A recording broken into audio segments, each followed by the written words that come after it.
Good afternoon. I'm hiking a little side trail that seems to run along the side of Bear Mountain in Red Rock Country. And I'm going to break here to talk some anime. Ghost in the Shell, standalone complex, second.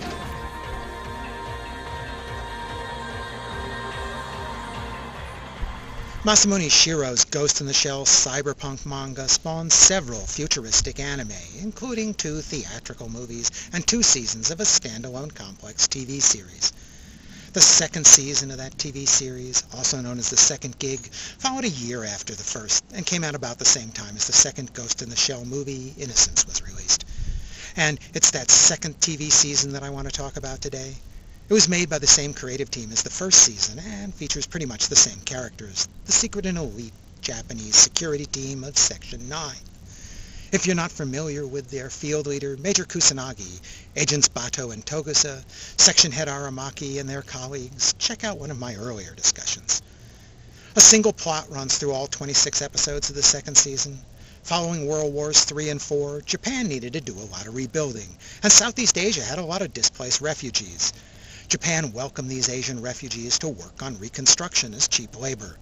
But when that work was done, unemployment jumped, and the immigrant ghettos became an impoverished drag on the Japanese economy. Following events of the first standalone complex series, Japan has a new government, which promises to reverse Japan's liberal refugee policy. The new Prime Minister, Kayabuki, is a woman, and a surprisingly young and attractive one at that. Maggie Thatcher and Evita Peron all wrapped up in one package. She's reactivated Section 9 to help deal with a growing refugee crisis that her government's anticipated new policies are triggering, starting with some anti-refugee terrorists who take over the Chinese embassy to protest Chinese refugee policy. Things start with these anti-refugee terrorists, the self-styled Individualist 11, and their copycats, which Section 9 thinks is actually some sort of cyberbrain virus rather than a real political movement. One of them, a charismatic fellow named Kuze with a military-grade cyborg body from the last war, attempts to assassinate the Prime Minister herself. Luckily, Section 9 is helping out with the bodyguard detail.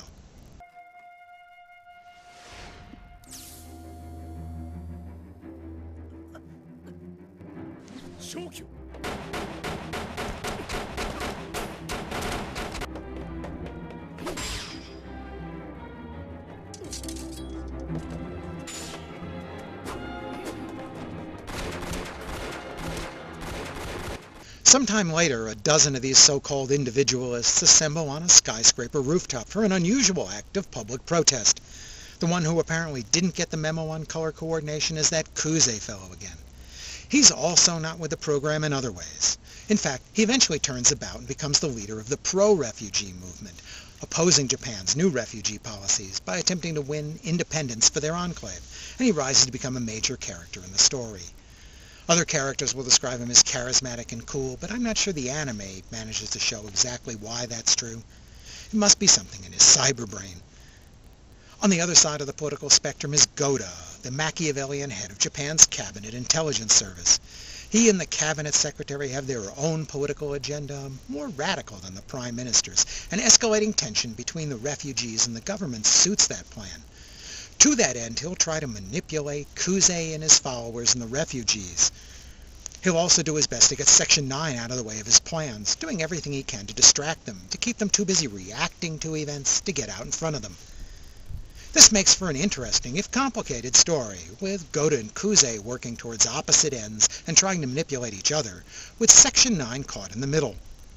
There are a number of episodes that feature some well-done action, a traditional sort, with chases and explosions and gunfights of the usual sort. These also serve to further the protagonist's manipulation, and there are also some episodes about hacking in cyberspace, done with a different and more expansive visual technique than in the first series. These also serve the more subtle storyline. Both men realize that truth isn't as important as perception, especially Goda, who uses misinformation and misdirection on every level, from old-fashioned planting of physical evidence to hacking databases and spreading cyberviruses. Despite the occasional outbreak of real-world violence, this storyline is more about the manipulation of intelligence and people, a fight that can't be won with just a big gun and some cyborg warriors. Mr. Aramaki, I appreciate what you and Section 9 have done.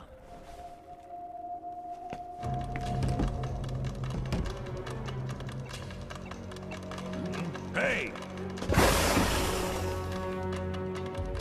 So you use my team as a decoy. You son of a bitch! Who the hell do you think we are? Try to rein in your ego and be thankful that you got to play the role of decoy under my direction. While the second gig has a single main storyline, there are still several side story episodes. Most of these are tied in as examples of Gota's distractions, such as when he arranges for the German government to request Bato and Kusanagi come to Berlin to help them capture an international terrorist.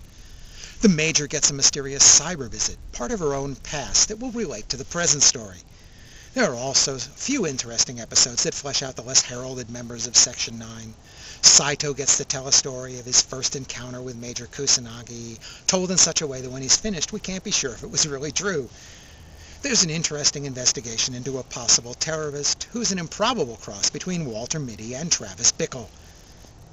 The difference between a side story and mere filler depends on whether you find them entertaining, and almost all the episodes here that aren't key to the central story still worked very well for me.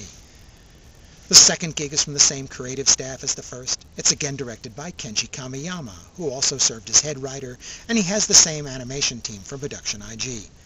They've used computer animation for the fixed sets, the Tachikoma and other mechas, plus boats, cars, and other aircraft in the story. That's all smoothly integrated with the traditional character art to give a very film-like character placement and movement.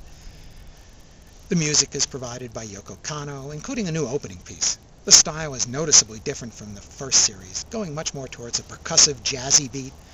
I wasn't as enthusiastic about it as I was for the first series' soundtrack. Overall, I like the second series a bit more than the first series, and I give it 4.5 stars. Unlike so much anime, these feature adult characters. The series also weaves a sophisticated story together with some action sequences, character development, and a number of engaging side stories that all mesh rather well together. Manga Entertainment's English dub is again excellent, with the same voice cast returning from the first season. It has more subtlety than most English dubs. Most notably, during the midpoint, Major Kusanagi dives into cyberspace and has a bad hacking experience that shakes her confidence and leaves her a bit distracted. Mary McGlynn does a good job reflecting that change in Kusanagi's English voice. And each of the original DVD releases in the US features director Kamiyama and a different voice cast member discussing their characters and shows. Individual.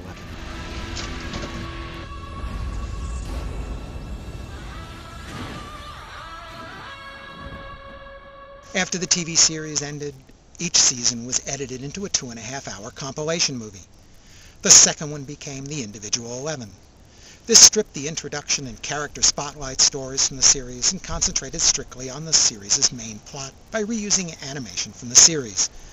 Since so much of the second season was part of that single plotline, a number of scenes were recut or moved into different parts of the story, or removed altogether, changing some plot points along the way, much more so than with the first season's Laughing Man compilation.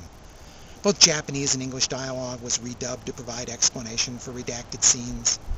I found the compilation a mixed effort that struggled to keep all the intricacies of the original plot, and loses a number of excellent side stories in the process.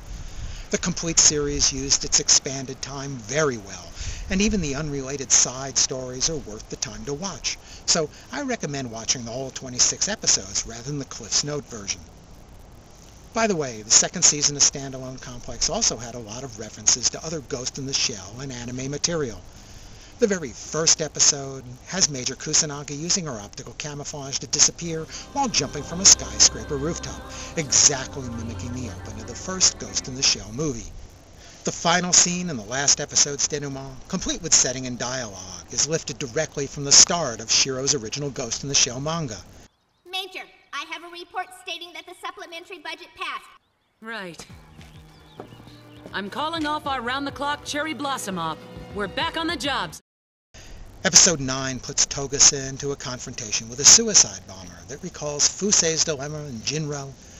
And in Episode 3, when Section 9 wants to create a fake burglary, they whimsically invent a cat burglar cleverly named Cash Eye, who leaves a calling card reminiscent of the old Cat's Eye anime series.